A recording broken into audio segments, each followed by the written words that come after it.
1 Samuel 6ஆம் அதிகாரம். உடன்படிக்கை பேழையை திருப்பி அனுப்புதல். ஆண்டவரின் பேழை பெலிஸ்தியர் நாட்டில் 7 மாதம் இருந்தது. பெலிஸ்தியர் அர்ச்சகர்களையும் குறி சொல்கிறவர்களை அழைத்து, ஆண்டவரின் பேழையை நாங்கள் என்ன செய்ய வேண்டும், அதை எவ்வாறு அதனிடத்திற்கு நாங்கள் அனுப்ப வேண்டும் என்று தெரிவியுங்கள் என கேட்டனர். அவர்கள் கூறியது, நீங்கள் இஸ்ரேலரின் கடவுளது பேழையை அனுப்பினால் அதை வெறுமையாக அனுப்பலாகாது. குற்ற நீக்க பலி கட்டாயமாக அவருக்கு செலுத்த வேண்டும். அப்போது நீங்கள் குணமாக்கப்படுவீர்கள். அவரது கை உங்களை விட்டு விலகாதிருந்ததன் காரணத்தையும் அறிந்து கொள்வீர்கள். அதற்கு அவர்கள், நாங்கள் அவருக்கு செலுத்த வேண்டிய குற்ற நீக்க பலி யாது என்று கேட்க, அவர்கள் கூறியது, பெலிஸ்திய தலைவர்களின் எண்ணிக்கைக்கு ஏற்ப 5 பொன் மூலக்கட்டிகளின் உருவங்களும் 5 பொன் சுண்டலிகளும் மட்டுமே. ஏனெனில் உங்கள் அனைவர் மீதும் உங்கள் தலைவர்கள் மீதும் ஒரே வாதிதான் ஏற்பட்டது. ஆகவே உங்கள் மூலக்கட்டிகளின் உருவங்களையும் நிலத்தை பாழ்படுத்தும் சுண்டலிகளின் உருவங்களையும் செய்து இஸ்ரேலின் கடவுளை புகழுங்கள். அப்போது ஒருவேளை உங்களிடமிருந்தும் உங்கள் தெய்வங்களிடமிருந்தும் உங்கள் நாட்டு நின்றும் அவரது கை விலகும். எகிப்தியரும் பார்வோனும் தங்கள் இதயங்களை கடினப்படுத்தியது போல நீங்கள் ஏன் உங்கள் இதயங்களை கடினப்படுத்த வேண்டும்? அவர்களை துன்புறுத்த அவர்களும் இஸ்ரேலரை செல்லுமாறு விட்டுவிட்டனரே. இப்போது நீங்கள் ஒரு புதிய வண்டியை செய்யுங்கள். இதுவரை நுகம் பூட்டாத 2 கறவை பசுக்களை பிடித்து அவற்றை வண்டியில் பூட்டுங்கள். அவற்றின் கன்று குட்டிகளை விலக்கி வீட்டுக்கு இட்டு செல்லுங்கள்.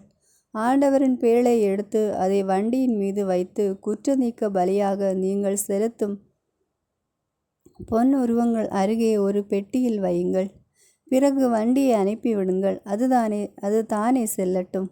பின் கவனியுங்கள், அது தன் நாட்டு எல்லைக்குள் செல்லும் வழியாக பெத்சேமைக்கு சென்றால் இப்பெரிய தீங்கே நமக்கு இழைத்தவர் அவரே என்று அறியலாம். இல்லையில் அவரது கை நம்மை தொடவில்லை, மாறாக அது நமக்கு தற்செயலாக நடந்தது என்று நாம் அறியலாம். அவர்களும் அவ்வாறே செய்தனர். 2 கறவை பசுக்களை கொண்டு வந்து வண்டியில் பூட்டினர். அவற்றின் கன்றுகளை தொழுவத்தில் அடைத்து வைத்தனர். ஆண்டவரின் பேழையும் பொன் சுண்டலிகளும் மூலக்கட்டிகளின் உருவங்களும் வைத்திருந்த பெட்டியை அவ்வண்டியில் வைத்தனர். பசுக்கள் பெத்சேமுக்கு செல்லும் பெரு சாலையில் இடமோ வலமோ விலகாமல் நேரே கத்திக்கொண்டே சென்றன.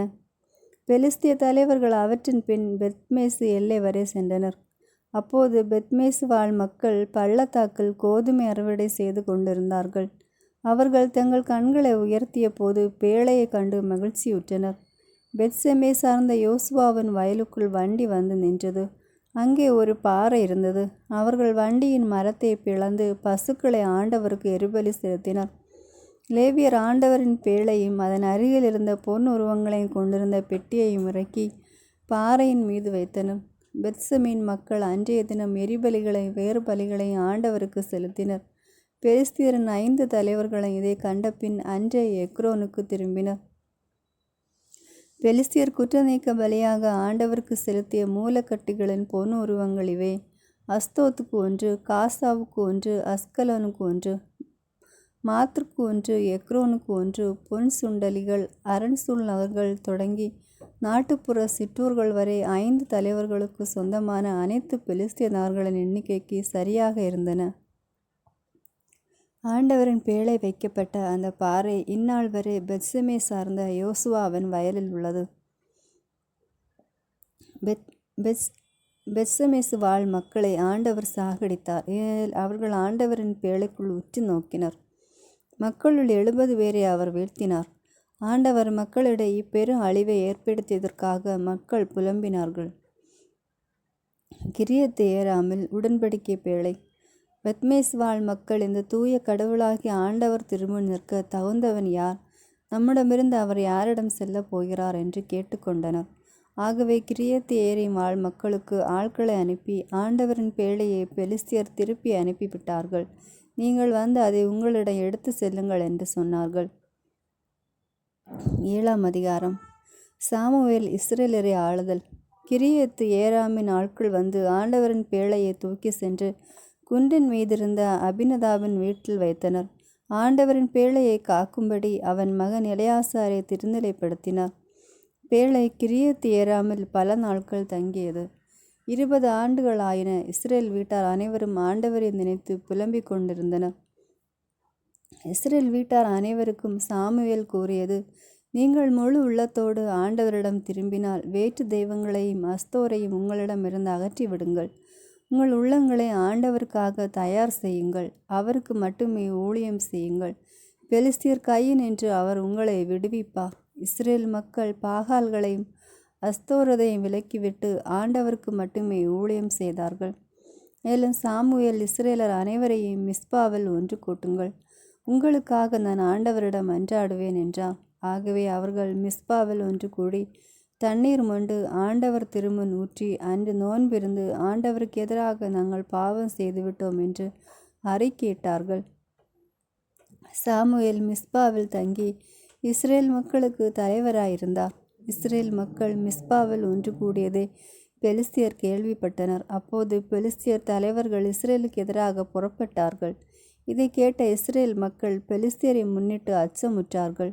இஸ்ரேல் மக்கள் சாமுவேலிடம் கூறியது, நம் கடவுளாகிய ஆண்டவர் பெலிஸ்தியர் கையினின்று நம்மை காக்கும்படி அவரிடம் விடாமல் மன்றாடும். ஆகவே பால் குடிக்கும் ஒரு ஆட்டுக்குட்டியை சாமுவேல் பிடித்து அதை ஆண்டவருக்கு ஒரு முழு எரிபலியாக செலுத்தி இஸ்ரேலுக்காக அவரிடம் மன்றாடினார். ஆண்டவரும் அவர் தம் மன்றாட்டை கேட்டார். சாமுவேல் இவ்வாறு எரிபலி செலுத்தி கொண்டிருந்த போது பெலிஸ்தியர் இஸ்ரேல் போரிட நெருங்கினார். அன்று ஆண்டவர் பெலிஸ்தியர் மீது பேரிடி முழங்க செய்து அவர்களை கலங்கடிக்க அவர்கள் இஸ்ரேலர் முன்பாக தோல்வியுற்றனர். இஸ்ரேலர் மிஸ்பாவிலிருந்து புறப்பட்டு பெத்கார் பள்ளத்தாக்கு வரை பெலிஸ்தியரை துரத்தி சென்று அவர்களை வெட்டி வீழ்த்தினார்கள். சாமுவேல் ஒரு கல்லை எடுத்து அதை மிஸ்பாவுக்கும் சோனாவுக்கும் நடுவில் நிறுத்தி, ஆண்டவர் இதுவரை நமக்கு உதவி செய்தார் என்று கூறி அதற்கு எபனேசர் என்று பெயரிட்டார். பெலிஸ்தியர் சிறுமையுற்று அதன்பின் மீண்டும் இஸ்ரேல் எல்லைக்குள் வரவில்லை. சாமுவேலின் வாழ்நாள் முழுவதும் ஆண்டவரின் கரம் பெலிஸ்தியருக்கு எதிராக இருந்தது. எக்ரோன் முதல் காத்து வரை இஸ்ரேலிடமிருந்து பெலிஸ்தியர் கைப்பற்றியிருந்த நகர்கள் இஸ்ரேலுக்கு திரும்ப கிடைத்தன. பெலிஸ்தியரின் கையினின்று இஸ்ரேலர் தங்கள் எல்லை பகுதியை மீட்டு கொண்டனர். மேலும் இஸ்ரேலருக்கு எமேரியருக்கும் இடையே அமைதி நிலவிற்று. சாமுவேல் தம் வாழ்நாள் முழுவதும் இஸ்ரேலுக்கு தலைவராயிருந்தார். அவர் ஆண்டுதோறும் சுற்றுப்பயணம் செய்து பெத்தேல், கில்கால், மிஸ்பா ஆகிய இடங்களிலெல்லாம் இஸ்ரேலருக்கு நீதி வழங்கினார். பின்பு அவர் தம் வீடு இருந்த ராமாவுக்கு திரும்பி அங்கேயும் இஸ்ரேலருக்கு நீதி வழங்கினார். அங்கே ஆண்டவருக்கு ஒரு பலிபீடம் எழுப்பினார். 8ஆம் அதிகாரம். இஸ்ரேலர் தங்களுக்கு ஒரு அரசனை வேண்டல். சாமுவேலுக்கு வயது முதிர்ந்த போது அவர் தம் புதல்வர்களை இஸ்ரேலின் மீது நீதி தலைவர்களாக அமர்த்தினார். அவருடைய தலைமகனின் பெயர் யோவேல், இளையவனின் பெயர் அபியா. இவர்கள் பெயர்செபாவில் நீதி தலைவர்களாக இருந்தனர். ஆனால் அவருடைய புதல்வர்கள் அவர் தம் வழிமுறைகளில் நடவாமல் பொருளாசிக்கு உட்பட்டு கையூட்டு வாங்கி நீதியை வழங்கவில்லை. எனவே இஸ்ரேலின் பெரியோர் அனைவரும் ஒன்று கூடி சாமுவேலிடம் ராமாவுக்கு வந்தனர். அவர்கள் அவரிடம், இதோ உமக்கு வயது முதிர்ந்து விட்டது, உம் புதல்வர்களும் வழிமுறைகளில் நடப்பதில்லை. ஆகவே அனைத்து வேற்றினங்களுக்கு இடையே இருப்பது போன்று ஓர் அரசனை நியமித்தருளும் என்று கேட்டுக்கொண்டனர். எங்களுக்கு நீதி வழங்க ஒரு அரசனை தாரும் என்று அவர்கள் கேட்டது சாமுவேலுக்கு தீயதெனப்பட்டது. சாமுவேல் ஆண்டவரிடம் வேண்டிக் கொண்டார். ஆண்டவர் சாமுவேலிடம் கூறியது, மக்கள் குரலையும் அவர்கள் உன்னிடம் கூறுவது அனைத்தையும் கேள்.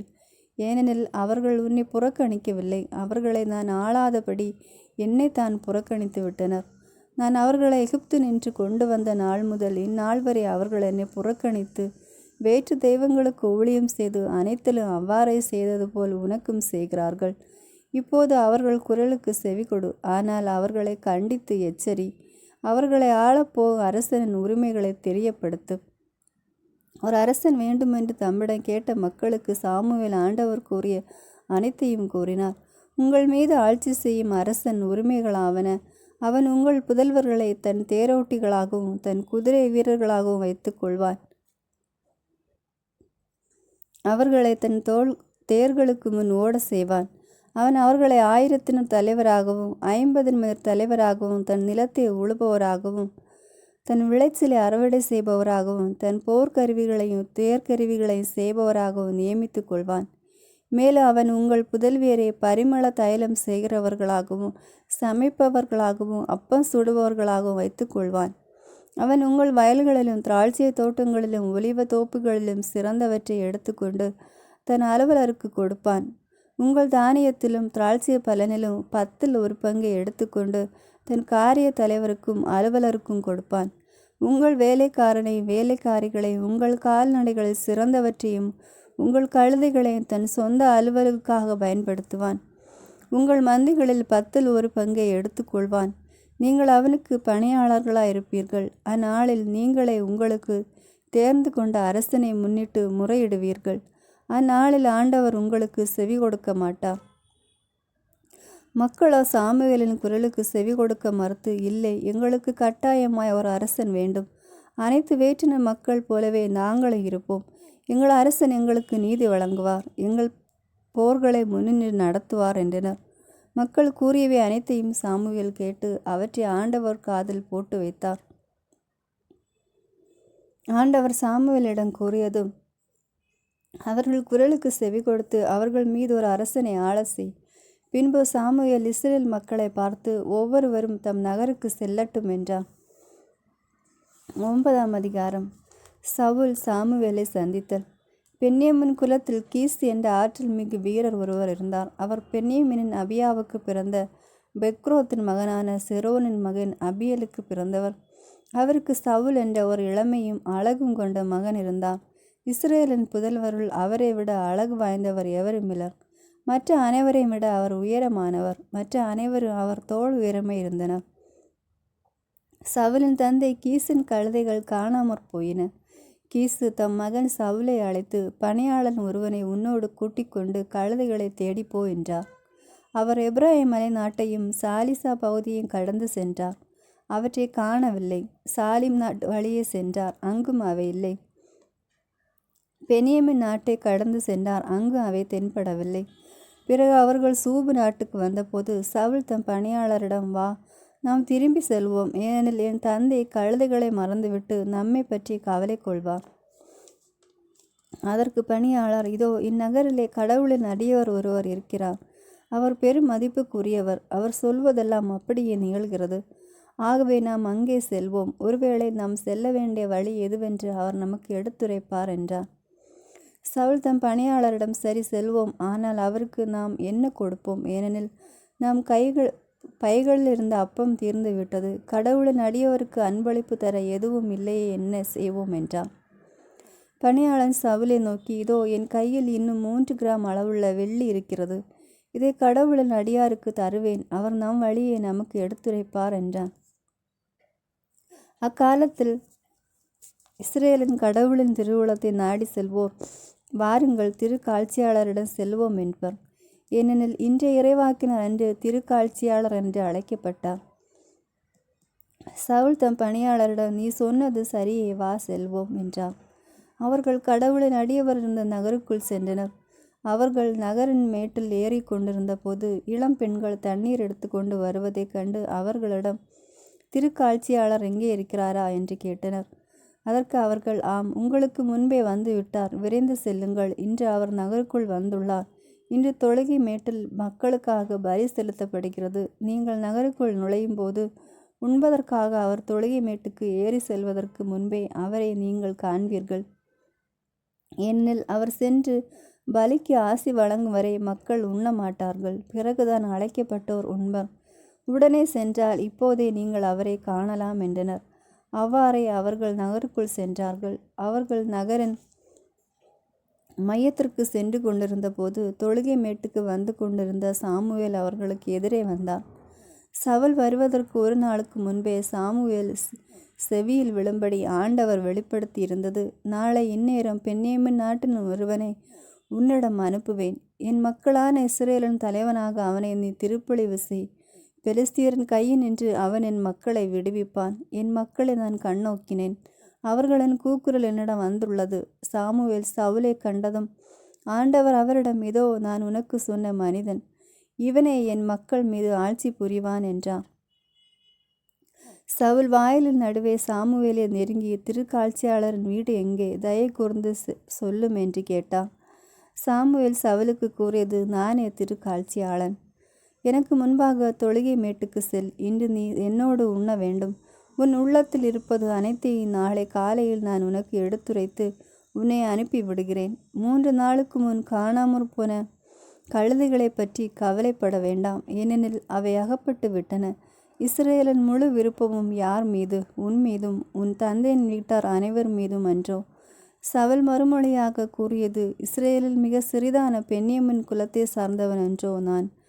பென்யமின் குலத்தில் அனைத்து குடும்பங்களிலும் என்னுடையது மிக சிறிதன்றோ? பின்பு நீர் ஏன் என்னிடம் இவ்வாறு பேசுகிறீர்? பின்னர் சாமுவேல் சவுலையும் அவருடைய பணியாளரையும் உணவறைக்கு கூட்டி வந்து அழைக்கப்பட்டிருந்த ஏறத்தாழ 30 ஆட்களுள் அவர்களுக்கு முதலிடம் கொடுத்தான். மேலும் சாமுவேல் சமையல்காரனை நோக்கி, நான் உன்னிடம் ஒரு பங்கை கொடுத்து பத்திரப்படுத்த சொல்லியிருந்தேனே, அதை கொண்டு வந்து வை என்றான். சமையல்காரன் ஒரு தொடையை அதன் மேற்பாதியோடு எடுத்து வந்து சவுலுக்கு முன் வைத்தான். அப்போது சாமுவேல், இதோ உனக்கு முன்பாக வைத்திருப்பதே சாப்பிடு, நான் மக்களை விருந்துக்கு அழைத்து முதல் உனக்காக எடுத்து வைக்கப்பட்டிருந்தது என்றான். அன்று சவுல் சாமுவேலுடன் உண்டான். பிறகு அவர்கள் தொழுகை மேட்டிலிருந்து இறங்கி நகருக்குள் வந்தனர். சாமுவேல் சவுலுடன் மாடியில் பேசி கொண்டிருந்தார். சாமுவேல் சவுலை அரசராய் திருநிலைப்படுத்துதல். அவர்கள் வைகரையில் துயில் எழுந்தனர். சாமுவேல் மாடியில் இருந்த சவுலை அழைத்து, எழுந்திரு, நான் உன்னை அனுப்பி விடுகிறேன் என்றான். சவுல் எழுந்தார். பின் அவரும் சாமுவேலும் இருவருமாக வெளியே சென்றனர். அவர்கள் நகரின் எல்லை வரை வந்தபோது சாமுவேல் சவுலை நோக்கி, பணியாளை நமக்கு முன் நடந்து போக சொல் என்றான். அவ்வாறே அவனும் முன்னே நடந்து சென்றான். அப்பொழுது சாமுவேல் சவுலிடம், நீ சற்று நில், கடவுளின் வார்த்தையை நான் உனக்கு தெரிவிக்க வேண்டும் என்றான். 10ஆம் அதிகாரம். அப்போது சாமுவேல் தைல குப்பியை எடுத்து அவர் தலைமீது பார்த்து அவரை முத்தமிட்டு கூறியது, ஆண்டவர் தம் உரிமை சொத்துக்கு தலைவனாக இருக்கும்படி உன்னை திருப்பொழிவு செய்துள்ளார் அன்றோ? இன்று நீ என்னை விட்டு செல்லும்போது பென்யமின் எல்லையாம் செல்குவில் ராகோலின் கல்லறை அருகே 2 மனிதரை காண்பாய். அவர்கள் உன்னிடம், நீங்கள் தேடிப்போன கழுதைகள் அகப்பட்டு விட்டன, இதோ உன் தந்தை தம் கழுதைகளை பற்றி கவலையை விட்டு உனக்காக ஏங்கி என் மகனுக்காக என் செய்வேன் என்று கூறிக்கொண்டிருக்கிறார் என்று சொல்வார்கள். நீ அங்கிருந்து மேலும் கடந்து சென்று தாபேரில் உள்ள கர்வாலி மரத்தை அடைவாய். அங்கு கடவுளை வழிபட பெத்தேலுக்கு செல்லும் 3 மனிதர்கள் உன்னை சந்திப்பார்கள். ஒருவன் 3 ஆட்டுக்குட்டிகளையும், இன்னொருவன் 3 அப்பங்களையும், வேறொருவன் ஒரு தோற்பை திராட்சை ரசத்தையும் கொண்டிருப்பார்கள். அவர்கள் உன் நலம் கேட்டு உன்னிடம் 2 அப்பங்களை தர அவர்கள் கைகள் நின்று நீயும் பெற்றுக்கொள்வாய். அதன் பிறகு பெலிஸ்தியரின் எல்லை காவல் இருக்கும் கடவுளின் மலைக்கு செல்வாய். அங்கு நகருக்குள் நுழையும் போது தொழுகை மேட்டிலிருந்து இறங்கி வரும் ஓர் இறைவாக்கினர் குழுவை சந்திப்பாய். அவர்களுக்கு முன்பாக யாழும் மேளமும் நாதகரும் சுரமண்டலமும் செல்லும். அவர்கள் பரவசம் அடைந்து பேசுவர். பிறகு ஆண்டவரின் ஆவி உன்மேல் வலிமையோடு வரும். நீயும் அவர்களோடு பரவசம் அடைந்து பேசுவாய். நீயும் வேறு மனிதனாய் மாற்றப்படுவாய். இந்த அறிகுறிகள் உனக்கு நேரிடும் போது உன் கைக்கு வந்ததை நீ செய்து கொள். ஆண்டவர் உன்னோடு இருக்கிறார். பிறகு நீ எனக்கு முன்பாக கில்காலுக்கு இறங்கி செல். எரிபலிகளையும் நல்லுறவு பலிகளை ஒப்பு கொடுப்பதற்காக நான் உன்னிடம் வருவேன். நான் உன்னிடம் வந்து நீ செய்ய வேண்டியதை உனக்கு அறிவிக்கும் வரை 7 நாட்கள் காத்திரு. சவுல் சாமுவேலை விட்டு திரும்பிய பொழுது கடவுள் அவரின் உள்ளத்தை மாற்றினார். அன்றே அந்த எல்லா அறிகுறிகளும் நிறைவேறின. அவர்கள் அந்த மலையை அடைந்த போது இறைவாக்கினர் குழு அவரை எதிர்கொண்டது. கடவுளின் ஆவி அவரை வலிமையோடு ஆட்கொள்ள அவர்கள் நடுவே பரவசம் அடைந்து பேசினார். அவரை ஏற்கனவே அறிந்தவர்கள் அவர் இறைவாக்கினரோடு பரவசம் அடைந்து பேசுவதை கண்டார்கள். மக்கள் ஒருவர் மற்றவரை நோக்கி, கீசின் மகனுக்கு என்ன நேரிட்டது? சவுலும் இறைவாக்கினர்கள் ஒருவனோ என்று கேட்டுக்கொண்டனர். அதற்கு அங்கிருந்தவர்கள் ஒருவன், இவர்கள் தந்தை யார் என்று கேட்டான். ஆகவே சவுலும் இறைவாக்கினர்கள் ஒருவனோ என்ற பழமொழி உருவாயிற்று. அவர் பரவசமடைந்து பேசி முடித்த பின் தொழுகை மேட்டுக்கு வந்தார். அப்போது சவுலின் சிற்றப்பன் சவுலையும் அவன் வேலைக்காரனை நோக்கி, நீங்கள் எங்கே சென்றிருந்தீர்கள் என்று வினவ, அவர்கள், நாங்கள் கழுதைகளை தேடி சென்றோம், அவை கிடைக்கவில்லை, எனவே சாமுவேலிடம் சென்றோம் என்று சொன்னார். சவுலின் சிற்றப்பன், சாமுவேல் உனக்கு கூறியதை தயை கூர்ந்து எனக்கு சொல் என்றார். சவுல் தம் சிற்றப்பனிடம், கழுதைகள் அகப்பட்டவன் என்று அவர் எங்களுக்கு உறுதியாக சொன்னார். என்றார். ஆனால் அரசு பற்றி சாமுவேல் சொன்ன செய்தியை அவருக்கு சொல்லவில்லை. சவுல் அரசராய் ஏற்படுத்தப்படல். சாமுவேல் மக்களை மிஸ்பாவில் ஆண்டவர் திருமுன் அழைத்தார். பின்னர் அவர் இஸ்ரேல் மக்களை நோக்கி கூறியது: இஸ்ரேலின் கடவுளாகிய ஆண்டவர் இவ்வாறு கூறுகிறார்: நான் இஸ்ரேலை எகிப்து நின்று கொண்டு வந்தேன். எகிப்தியரை கையினின்றும் உங்களை துன்புறுத்திய அனைத்து அரசுகளின் கைகளில் நின்றும் நான் உங்களை விடுவித்தேன்.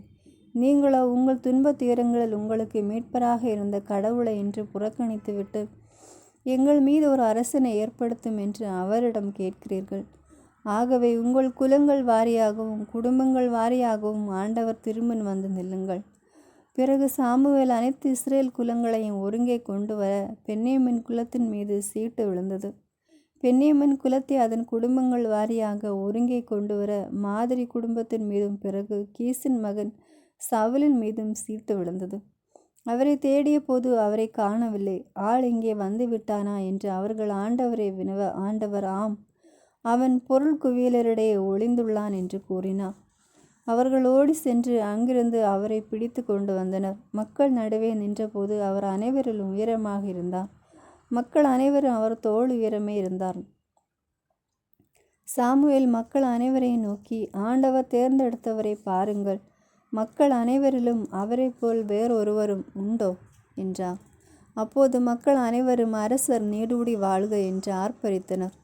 சாமுவேல் அரசின் சட்டத்திட்டங்களை மக்களுக்கு எடுத்துரைத்து அதை ஓர் ஏட்டில் எழுதி ஆண்டவர் திருமுன் வைத்தார். பிறகு மக்கள் அனைவரையும் அவரவர் இல்லங்களுக்கு அனுப்பி வைத்தார். சவுலும் கிபேயாவிலிருந்து தம் வீட்டிற்கு சென்றார்.